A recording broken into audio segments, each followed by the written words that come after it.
Hi everyone. Are you looking to clean up your TikTok profile or want to remove all your posted videos? While TikTok doesn't have a built-in way to delete all your videos at once, you can still remove them manually one by one. In this tutorial, I'll show you exactly how to delete your TikTok videos using your Android device. Let's get started.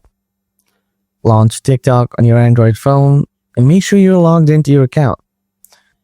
Tap the profile icon at the bottom right corner of the screen. Scroll through your posted videos and tap on the one you want to remove. You'll see 3 vertical dots on the right side of the video. Tap on it. Scroll through the options and tap on delete, then confirm when prompted. Unfortunately, there's no bulk delete feature, so you'll need to repeat these steps for each video you want to remove.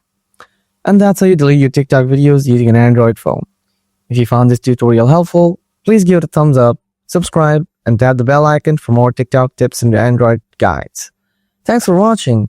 See you in the next video.